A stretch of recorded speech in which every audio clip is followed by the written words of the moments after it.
नमस्कार विद्यार्थी मित्रांनो, आजच्या व्हिडिओमध्ये आपण जिल्हा परिषद भरती 2023 साठी ग्रामसेवक या पदासाठी तांत्रिक घटकामधील एक मुख्य विषय तो म्हणजे वनस्पतीची अन्नद्रव्ये. तर यातील बहुतेक प्रश्न परीक्षेमध्ये विचारले जाऊ शकतात. तर बघा, वनस्पतींना आवश्यक असणारी अन्नद्रव्ये आणि त्यांचा वापर. तर या ठिकाणी आपण या सर्व पद्धतींचा आणि या घटकांचा या व्हिडिओमध्ये आपण चांगल्या प्रकारे अभ्यास करणार आहोत. तर या व्हिडिओची PDF लिंक तुम्हाला टेलिग्राम चॅनलवर मिळून जाईल. त्या ठिकाणी तुम्ही जाऊन ती डाउनलोड करू शकता. चला तर मग हा व्हिडिओ आपण सुरू करूया. तर बघा, वनस्पतींची अन्नद्रव्ये. अर्नॉन यांच्या मते 16 अन्नद्रव्ये वनस्पतीच्या निकोप वाढीसाठी गरजेची आहेत. किती? 16 अन्नद्रव्ये. ती कोणकोणती आहेत? कार्बन, ऑक्सिजन, हायड्रोजन, नत्र किंवा त्यालाच आपण काय म्हणतो नायट्रोजन, स्फुरद म्हणजेच फॉस्फरस, कॅल्शियम, सल्फर म्हणजे गंधक, कॉपर म्हणजे तांबे, मॅंगनीज, मॉलिब्डेनम, पालाश म्हणजे पोटॅशियम, मॅग्नेशियम, झिंक म्हणजे जस्त, याचबरोबर लोह, बोरॉन आणि क्लोरीन. हे झाले 16 अन्नद्रव्य, महत्वाची 16 अन्नद्रव्ये. तर यामध्ये काही सूक्ष्म अन्नद्रव्ये देखील आहेत, काही मुख्य अन्नद्रव्ये देखील आहेत. तर यांचा अभ्यास आपण पुढे करणार आहोत. तर बघा, या अन्नद्रव्यांचे वर्गीकरण अतिसूक्ष्म प्रमाणात लागणारी अन्नद्रव्ये.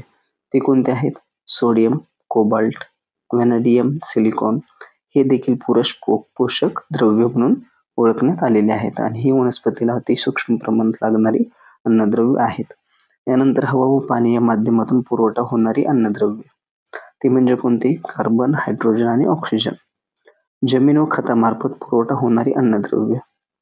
जमीन आणि खतामार्फत पुरवठा होणारी अन्नद्रव्ये. ती कोणती आहेत? नत्र, स्फुरद, पालाश, कॅल्शियम, मॅग्नेशियम, गंधक, बोरॉन, लोह, जस्त, तांबे, manganese, chlorine, nickel, sodium, cobalt, silicon इत्यादी.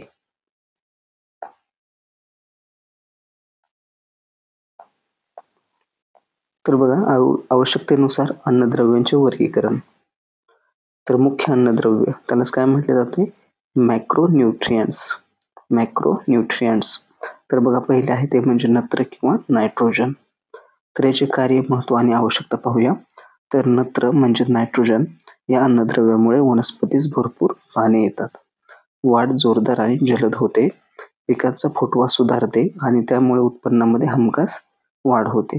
आणि नत्रामुळे प्रकाश संश्लेषण देखील वनस्पतीमध्ये वाढते. यानंतर धान्यातील त्याचप्रमाणे भाजीपाला आणि भाज्या यातील प्रथिनांचे प्रमाण देखील या ठिकाणी वाढते. तर हे देखील या ठिकाणी महत्वाचे आहे. त्यानंतर बघा, नत्रामुळे अन्नधान्य आणि कडब्यामध्ये प्रथिनांची वाढ होते. अन्नधान्य आणि कडब्यामध्ये पिकांचा तजेलदार हिरवा रंग हा पानावरील हरितद्रव्याच्या प्रमाणावर अवलंबून असून हरितद्रव्याचे प्रमाण हे पिकास होणाऱ्या नत्र पुरवठ्यावर अवलंबून असते. तर हे वाक्य तुम्ही नोट डाऊन करून घ्या, महत्वाचे आहे. याचबरोबर नत्र कमतरतेची लक्षणे जर पाहिली तर जर वनस्पतीमध्ये किंवा पिकांमध्ये नत्राची कमतरता झाली तर काय होते? तर या ठिकाणी वनस्पतीची पाने पिवळी पडतात, मुळे आणि खोडांची वाढ खुंटते, फुले कमी लागतात आणि फळे परिपक्व होत नाहीत. तर याच्यावर उपाय काय आहे? तर जमिनीतून नत्रयुक्त खते दिली जातात. याचबरोबर 1% युरियाची फवारणी या ठिकाणी केली जाते. त्यानंतर दुसरे अन्नद्रव्य आहे ते म्हणजे स्फुरद. त्यालाच काय म्हटले जाते? फॉस्फरस. तर याची आवश्यकता, कार्य आणि महत्व पाहूया. तर मुळांचा विकास आणि प्रसार वाढवून वनस्पतीस आधार देणे. तर हे फॉस्फरसचे कार्य आहे. पिष्टमय पदार्थ, स्निग्ध पदार्थ आणि प्रथिने यांच्या निर्मिती कार्यास चालना देणे. पिकांमध्ये कळ्या, फुले, बिया, फळे यांच्या विकासास योगदान देणे. पिकांना फुटवे येण्यासाठी फॉस्फरस या ठिकाणी आवश्यक आहे. द्विदल धान्य आणि पिकांच्या मुळावरील नत्र स्थिरीकरण करणाऱ्या गाठींची संख्या व आकारमान कशामुळे वाढते? तर स्फुरदमुळे या ठिकाणी वाढते. त्यानंतर बघा, स्फुरदची कमतरता. वनस्पतीमध्ये जर स्फुरदची कमतरता झाली तर काय होते? तर मुळाची वाढ खुंटते, प्रकाश संश्लेषणाची क्रिया मंदावते, फळांच्या परिपक्वतेचा कालावधी वाढतो. याचबरोबर फळझाडांवर मोहर कमी लागून फळधारणा या ठिकाणी कमी होते. जर स्फुरद वनस्पतीमध्ये जास्त झाले तर काय होते? तर लोह, जस्त आणि तांबे हे शोषून घेण्यावर विपरीत परिणाम होऊन वनस्पतींची वाढ व्यवस्थितपणे होत नाही. याच्यावर उपाय काय आहे? तर या ठिकाणी खतांचा वापर करण्यास सांगितलेला आहे, तो म्हणजे कोणता? सिंगल सुपर फॉस्फेट हे खत. आणि फवारणी कशाची करावी लागते? डाय अमोनियम फॉस्फेटची. त्यानंतर पुढचे अन्नद्रव्य ते म्हणजे पालाश. त्यालाच काय म्हटले जाते? पोटॅशियम. तर याचे कार्य काय आहे? तर वनस्पतींच्या सालींना, खोडांना, पानांना कणखरपणा येतो पालाशमुळे. पिके जमिनीवर लोळत नाहीत. पिष्टमय पदार्थांची निर्मिती आणि त्यांचे साखरेत रूपांतर होणे या क्रिया गतिशील होतात. त्यामुळे काय होते? तर वनस्पतीमध्ये साखरेचे प्रमाण वाढते. फळांना व फुलांना चांगला रंग येतो व आकार देखील येतो. फळे, फुले व पालेभाज्यांचा साठवणूक काळ या ठिकाणी वाढतो. कशामुळे? तर पालाशमुळे. तंतुमय पिकांच्या तंतूंची प्रत सुधारते. म्हणजेच काय? कापूस. तर बघा, पिकांची कीड व रोगप्रतिकारक शक्ती देखील वाढते पालाशमुळे म्हणजेच पोटॅशियममुळे. जर वनस्पतीमध्ये पोटॅशियम कमी पडले तर काय होते? तर झाडाचे खोड कमकुवत होते व पाने गळू लागतात. झाडांची वाढ हळूहळू होते व ती खुरटी होते. म्हणजे झाडे या ठिकाणी खुरटी होतात. बटाट्यामध्ये काय होते? तर पोकळपणा येतो. टोमॅटो फळे अकाली गळतात व फळांचा निकृष्ट रंग येतो. फळातील आम्लता या ठिकाणी कमी होते. केळीवर फ्युजारियम विल्ट हा रोग होतो. तर या ठिकाणी महत्त्वाचे आहे, तुम्ही नोट डाऊन करू शकता. केळीवर फ्युजारियम विल्ट हा रोग होतो. द्राक्षाचे घड लहान व घट्ट होतात. टोमॅटोमध्ये बॅक्टेरियल ब्लाइट हा रोग होतो. बॅक्टेरियल ब्लाइट हा रोग कशाच्या कमतरतेमुळे उद्भवतो? तर पोटॅशियमच्या. गळिताच्या पिकात तेलाचे प्रमाण या ठिकाणी कमी होते. त्यानंतर आहे कॅल्शियम म्हणजे चुना. कॅल्शियम हे अन्नद्रव्य वनस्पतीच्या पेशी आवरणात कॅल्शियम पॅक्टेट या स्वरूपात आढळते. तर हा पॉइंट या ठिकाणी महत्त्वाचा आहे. कॅल्शियम हे अन्नद्रव्य वनस्पतीच्या पेशी आवरणात कॅल्शियम पॅक्टेट या स्वरूपात आढळते. याचे कार्य काय आहे कॅल्शियमचे? तर मुळांवरील, वनस्पतीच्या मुळावरील नत्र स्थिर करणाऱ्या गाठींची संख्या आणि त्यांचे आकारमान वाढवण्यासाठी या अन्नद्रव्याची मदत होते या ठिकाणी कॅल्शियमची. याचबरोबर द्विदल वर्गातील पिकांची नत्र स्थिरीकरण क्षमता देखील या ठिकाणी वाढते. विकारांशी संबंधित असणाऱ्या क्रियांना कॅल्शियम मदत करते. वनस्पतीमध्ये सेंद्रिय आम्लाचे प्रमाण वाढल्यास ते धोकादायक ठरते. त्यामुळे ही आम्लता कमी करण्याचे काम कॅल्शियमद्वारे केले जाते. मुळांच्या योग्य वाढीसाठी आणि पेशी विभाजनासाठी कॅल्शियम आवश्यक असते. तर या ठिकाणी तुम्ही हे महत्त्वाचे लक्षात ठेवा. वनस्पतीच्या मुळांच्या योग्य वाढीसाठी आणि पेशी विभाजनासाठी कॅल्शियम या ठिकाणी आवश्यक असते. कॅल्शियमच्या कमतरतेमुळे काय होते? तर वनस्पतींच्या मुळांच्या अग्रस्त भागांची वाढ चांगली होत नाही आणि शेंड्याची वाढ देखील होत नाही. कळ्या आणि फुले गळतात. पीक अवेळी फुलावर येते. बिया व फळांचा आकार कसा होतो? ओबडधोबड होतो. तर याच्यामुळे होणारे रोग बघा, टोमॅटो आणि कलिंगडामध्ये कोणते रोग होतात? Blossom end rot. गाजरामध्ये कॅव्हिवी स्पॉट. सफरचंदामध्ये बिटरपीट आणि या ठिकाणी शरीरक्रियाची विकृती आढळते सफरचंदमध्ये. याचबरोबर वाटाण्यामध्ये कोणता रोग उद्भवतो? शेंगा कोज. यानंतर बघा, चुना जर अधिक झाला वनस्पतीमध्ये तर काय होते? वनस्पतीमध्ये लोहाचे प्रमाण कमी होते. वनस्पती पिवळसर पडतात. जस्ताचे शोषण काही प्रमाणात कमी होते. आणि याच्यावर उपाय काय? तर चुना किंवा कॅल्शियम कार्बोनेट. यानंतर बघा मॅग्नेशियम. याचे कार्य काय आहे मॅग्नेशियमचे? तर मॅग्नेशियम हे वनस्पतीच्या हरित द्रव्यासाठी एक महत्त्वाचे द्रव्य आहे. प्रकाश संश्लेषणाच्या कार्यामध्ये ते मदत करते. विकारांमुळे होणाऱ्या क्रिया गतिमान ठेवण्यासाठी मॅग्नेशियम या ठिकाणी फायदेशीर ठरते. चुनखडीच्या जमिनीत वाढणाऱ्या लिंबूवर्गीय झाडांना मॅग्नेशियमची कमतरता जास्त जाणवते. चुनखडीच्या जमिनीत वाढणाऱ्या लिंबूवर्गीय झाडांना मॅग्नेशियमची कमतरता जास्त जाणवते. मॅग्नेशियमच्या कमतरतेची लक्षणे. तर वनस्पतीमध्ये हरितद्रव्याची कमतरता भासते. प्रकाश संश्लेषणाची क्रिया मंदावते. देठ, पानांच्या कडा व शरीरामधील भागाचा हिरवा रंग या ठिकाणी कमी होतो. मॅग्नेशियम जर कमतरता आढळली तर. पाने लहान आकाराची होऊन त्यांची काय बनते? गुंडाळी बनते. कोवळी पाने पातळ आणि त्यानंतर ती ठिसूळ बनून सुकतात. द्राक्षांमध्ये खोडकूज हा रोग होतो. कशामुळे होतो तर तो होतो मॅग्नेशियममुळे. बटाट्यामध्ये पिष्टमय पदार्थ देखील या ठिकाणी कमी तयार होतात. जर वनस्पतीमध्ये मॅग्नेशियम जास्त झाले तर काय होते? वनस्पतीच्या पेशीमध्ये पोकळीत असेंद्रिय पदार्थ क्षार म्हणून साठतात. त्यामुळे वनस्पतींची अन्नद्रव्य शोषण शक्ती या ठिकाणी कमी होते. आणि यावर उपाय काय आहे? मॅग्नेशियम सल्फेट वनस्पतीला देणे. त्यानंतरचे पुढचे अन्नद्रव्य आहे ते म्हणजे गंधक. गंधक म्हणजेच काय? सल्फर. तर याचे महत्वाचे कार्य काय आहे? तर पिकांना प्रथिने, स्निग्ध पदार्थ तसेच हरितद्रव्याच्या निर्मितीसाठी वनस्पतींना गंधक आवश्यक असते. कडधान्यामध्ये प्रथिनांचे प्रमाण या ठिकाणी वाढते. कशामुळे? गंधकामुळे. तेलवर्गीय पिकांमध्ये तेलाचे प्रमाण देखील वाढते. वनस्पतीमधील गंधकयुक्त अमिनो आम्ले निर्मितीसाठी गंधक उपयुक्त पडते.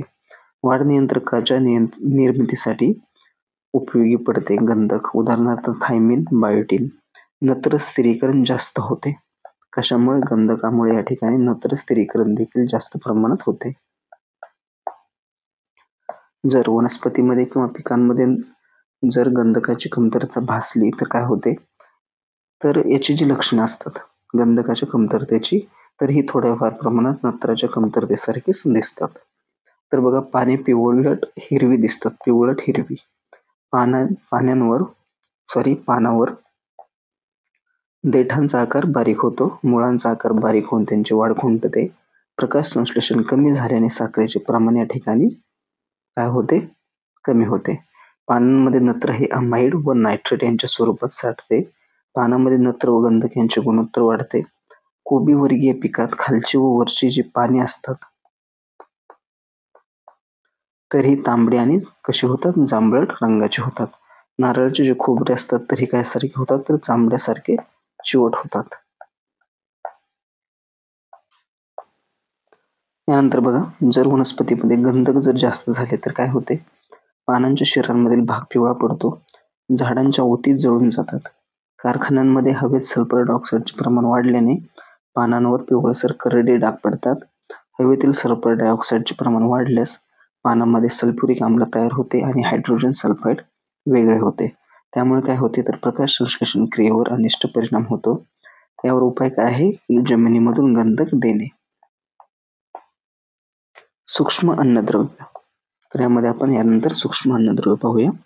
पहिले आहे ते म्हणजे लोह, आयर्न म्हणतात त्याला.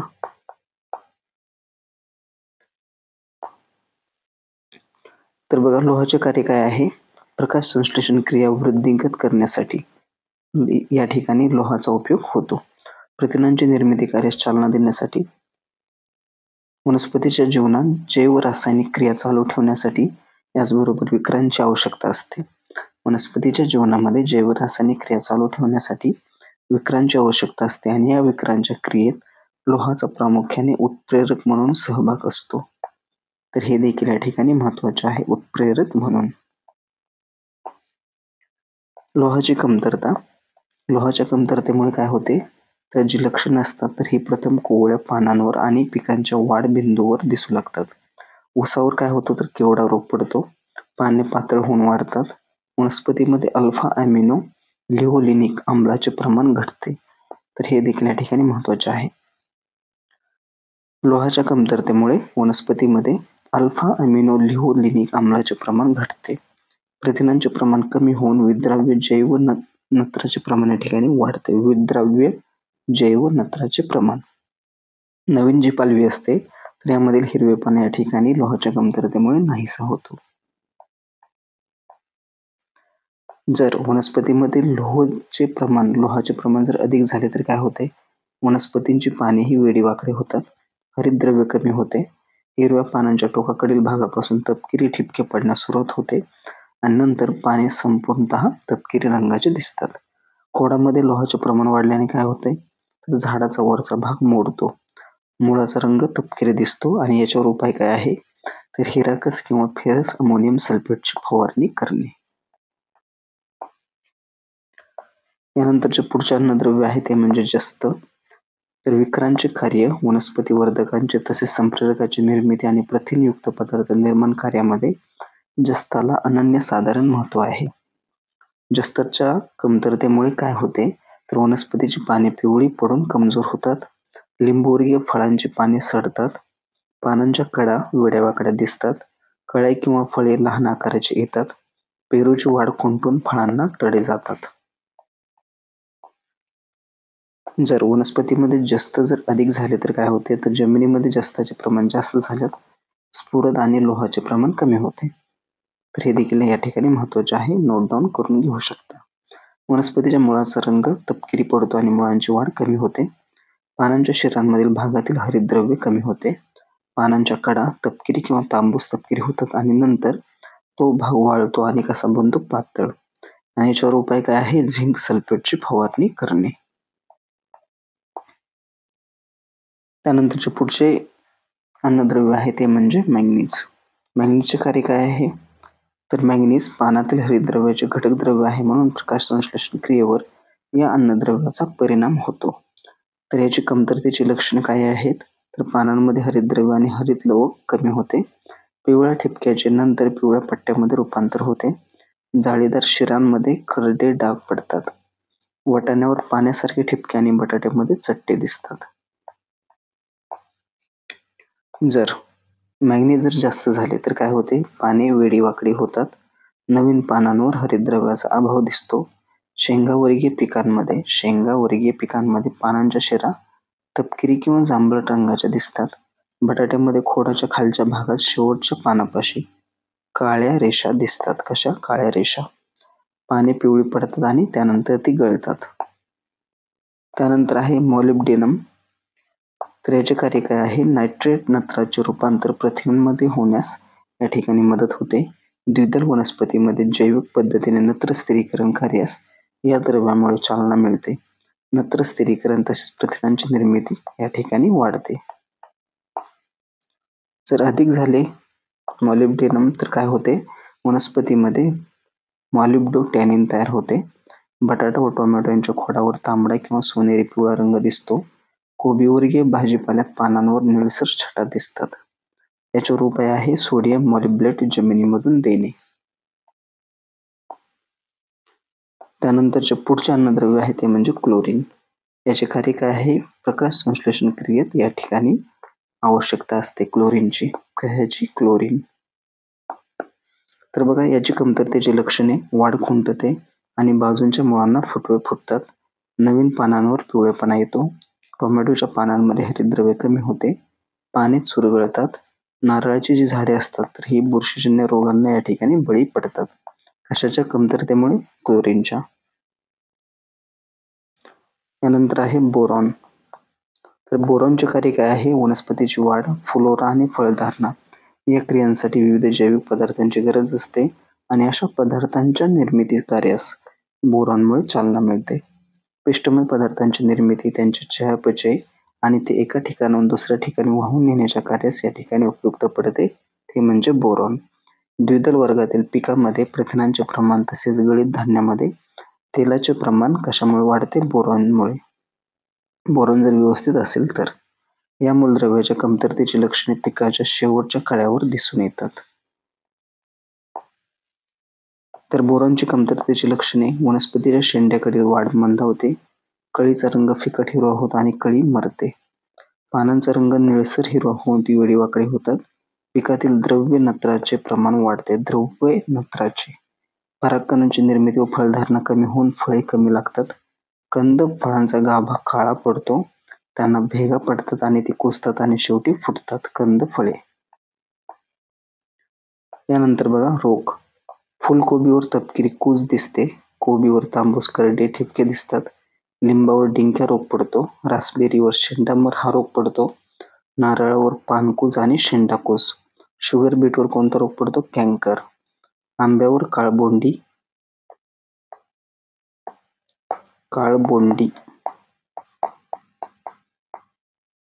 हा रोग पडतो. रताळ्याच्या मुळावर कॅन्कर आणि माल फॉर्मेशन. त्यानंतर आहे निकेल. निकेलचे कार्य काय आहे? निकेल हा युरिएज विकाराचा प्रमुख घटक असून वनस्पतीच्या पानांमध्ये नत्राचे चयापचय होताना युरिया या विषारी पदार्थाचा संचयन होण्याची प्रक्रिया टाळण्यासाठी निकेलचा उपयोग होतो. कमतरतेची लक्षणे. निकेल कमतरतेची लक्षणे. वनस्पतीच्या पानांच्या टोकामध्ये युरिया या विषारी पदार्थाचे संचयन होऊन पानाच्या टोकाकडील भागात ठिपके, त्यालाच काय म्हटले जाते? नेक्रोसिस दिसून येतात. त्यानंतरचे पुढचे अन्नद्रव्य आहे ते म्हणजे तांबे.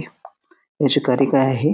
प्रथिनांची निर्मिती या ठिकाणी वाढते तांब्यामुळे, त्यालाच काय म्हटले जाते? कॉपर. अजीवनसत्वाची निर्मिती वाढते. अप्रत्यक्षरित्या प्रकाश संश्लेषण कार्यात देखील या अन्नद्रव्याचा म्हणजे तांब्याचा सहभाग असतो. तांब्याच्या कमतरतेची लक्षणे. कोवळ्या पानांच्या शिरांमधील हरितद्रव्य कमी होते. पाने डागाळलेली दिसतात. पानांचा आकार बारीक होतो. साखरेचे प्रमाण कमी होऊन वनस्पतीमध्ये म्हणजेच पिकामध्ये आम्लाचे प्रमाण वाढते. मुळांवरील गाठी तयार होण्याची क्रिया मंदावते. शेंगा येणाऱ्या वनस्पतीचा शेंडा जो असतो तो या ठिकाणी पांढरा पडतो. तर तांबे जर कमी पडले तर याच्यामुळे काय होते? कोणती विकृती निर्माण होते आणि कोणते रोग तयार होतात? तर हे देखील या ठिकाणी पाहूया. तर केळीवर बुरशी आणि बुरशीजन्य रोग पडतात. शेंगा येणाऱ्या वनस्पतीचा शेंडा पांढरा पडतो. नारळ येलो मॉटल रोग होतो. नारळाला येलो मॉटल रोग. कांदे, भाजीपाला यावर करपा रोग पडतो. मोठ्या झाडांवर समर डायबॅक हा रोग होतो. झाडांच्या शेंड्याची वाढ खुंटते आणि झाडांना कोणता रोग होतो? डायबॅक. यानंतर बघा, अधिक प्रमाणात लागणारी मूलद्रव्ये ती म्हणजे कोणते? सोडियम. तर याच्या कमतरतेची लक्षणे. पानांचा आकार व संख्या कमी होते. पाने पिवळी पडतात. पानांवर पिवळे करडे चट्टे दिसतात. झाडाची वाढ खुंटते. आंब्याच्या फळावर काळबोंडी म्हणजेच कोणता? ब्लॅक टिप हा रोग पडतो. कोणता? Black tip. त्यानंतर दुसरे अन्नद्रव्य आहे अधिक प्रमाणात लागणारे ते म्हणजे कोबाल्ट. तर याच्या कमतरतेची लक्षणे. नत्र स्थिर करणाऱ्या जीवाणूंच्या गाठींमध्ये हिमोग्लोबिनचे प्रमाण कमी होते. नत्राचे स्थिरीकरण कमी होते, त्यामुळे वनस्पतीचे पोषण देखील कमी होते. त्यानंतर बघा, रासायनिक खते. तर वनस्पतींची निकोप वाढ आणि भरघोस उत्पन्नासाठी आवश्यक असणारे किंवा एकाहून जास्त पीक पोषक द्रव्यांचा पुरवठा भरपूर प्रमाणात तसेच गतिमान पद्धतीने करण्यासाठी ज्या संयुगाच्या पदार्थांचा वापर केला जातो त्यांना काय म्हटले जाते? रासायनिक खते. रासायनिक खताच्या वापरामुळे उत्पन्नामध्ये 45 ते 50% वाढ होते. तर हे देखील तुम्ही लक्षात ठेवा. रासायनिक खताच्या वापरामुळे उत्पन्नामध्ये 45 ते 50% वाढ होते. यानंतर बघा, विशेषतः नत्रयुक्त, स्फुरदयुक्त आणि पालाशयुक्त रासायनिक खते प्रामुख्याने सर्वत्र वापरली जातात. त्यांचे प्रमुख कारण म्हणजे या अन्नद्रव्यांची जमिनीमध्ये कमतरता भासू लागते, म्हणून या अन्नद्रव्यांची प्रमुख 3 रासायनिक खत अन्नद्रव्य म्हणून गणना केली जाते. 3 रासायनिक खत अन्नद्रव्य. तर रासायनिक खतांचे प्रमुख गुणधर्म. अन्नद्रव्यांचे प्रमाण जास्त असते. हाताळणी, वाहतूक आणि साठवणूक खर्च कमी असतो. रासायनिक खतातील अन्नद्रव्य पाण्यात विरघळणारी असल्यामुळे खतांचा परिणाम पिकांच्या वाढीवर लगेच दिसतो. अन्नद्रव्यांचे प्रमाण या ठिकाणी निश्चित असते. सेंद्रिय खतांच्या तुलनेत रासायनिक खते कमी प्रमाणात वापरावी लागतात. रासायनिक खतांचे प्रकार. पहिला प्रकार आहे तो म्हणजे एकेरी खत. यामध्ये नत्रयुक्त एकेरी खत, स्फुरदयुक्त एकेरी खत आणि पालाशयुक्त एकेरी खतांचा समावेश होतो. त्यानंतर आहे संयुक्त खते, मिश्र खते, द्रवरूप विद्राव्य खते, आवरणयुक्त खते, सूक्ष्म अन्नद्रव्य पुरवणारी खते. तरी हे रासायनिक खतांचे काही महत्त्वाचे प्रकार आहेत. तर बघा, एकेरी खत. यामध्ये एकेरी खतामध्ये अन्नद्रव्याचे प्रमाण संयुक्त आणि मिश्र खतांच्या तुलनेने कमी असते, म्हणून एकेरी खतांना कमी श्रेणीची खते असे देखील म्हटले जाते. कमी श्रेणीची खते. यामध्ये नत्रयुक्त एकेरी खत. ज्या एकेरी रासायनिक खतांमधून नत्राचा पुरवठा केला जातो त्यांना काय म्हटले जाते? नत्रयुक्त एकेरी रासायनिक खत. उदाहरण युरिया, अमोनियम सल्फेट. यानंतर आहे स्फुरदयुक्त एकेरी खत. ज्या एकेरी रासायनिक खतांमधून स्फुरदचा पुरवठा केला जातो त्यांना स्फुरदयुक्त एकेरी रासायनिक खत असे म्हणतात. उदाहरणार्थ सिंगल सुपर फॉस्फेट आणि डबल सुपर फॉस्फेट. त्यानंतर आहे पालाशयुक्त एकेरी खते. तर यामधून पालाशचा पुरवठा केला जातो. उदाहरणार्थ म्युरेट ऑफ पोटॅश आणि सल्फेट ऑफ पोटॅश. संयुक्त खतांमध्ये अन्नद्रव्याचे प्रमाण जास्त असते. त्यानंतर पाहूया आपण संयुक्त खते. संयुक्त खतांमध्ये अन्नद्रव्याचे प्रमाण जास्त असते. सर्वसाधारणपणे एकूण अन्नद्रव्य 30% पेक्षा अधिक असल्यामुळे त्यांना उच्च पृथक्करण खते असे देखील म्हणतात. तर या खतांची भौतिक अवस्था चांगली असते आणि यामधील जे दाणे असतात तर हे सारख्या आकाराचे असतात. ही खते जमिनीत नत्र आणि स्फुरद पुरवितात. नत्र नायट्रेट आणि अमोनिया यांच्या स्वरूपात आणि 50 ते 90% स्फुरद पाण्यात विद्राव्य स्वरूपामध्ये असतो. या खतांचा उत्पादन खर्च जरी जास्त असला तरी एक घटक अन्नद्रव्यास येणाऱ्या खर्चाचा विचार करता ती शेतकऱ्यांना वाहतूक आणि वितरण खर्च कमी असतो. संयुक्त खतांची किंमत त्यातील नत्र, स्फुरद आणि पालाश यांचे प्रमाण, गुणोत्तर, अन्नद्रव्याचे प्रमाण इत्यादी बाबींवर अवलंबून असते. उदाहरणार्थ डायअमोनियम फॉस्फेट, अमोनियम फॉस्फेट आणि नायट्रो फॉस्फेट इत्यादी या ठिकाणी उदाहरणे देता येतात. त्यानंतर तिसरा प्रकार तो म्हणजे मिश्र खते. निरनिराळ्या रासायनिक खतांच्या भौतिक मिश्रणास मिश्र खत असे म्हणतात. संयुक्त खताप्रमाणेच मिश्र खतांमधून देखील 2 किंवा अधिक अन्नद्रव्याचा पुरवठा होतो, परंतु ही खते तयार करण्यासाठी पद्धत मात्र संयुक्त खतांहून भिन्न आहे. वेगवेगळी एकेरी खते काही विशिष्ट प्रमाणात हाताने अथवा यंत्राच्या साहाय्याने एकमेकांमध्ये एकजीव मिसळून ही मिश्र खते बनवली जातात.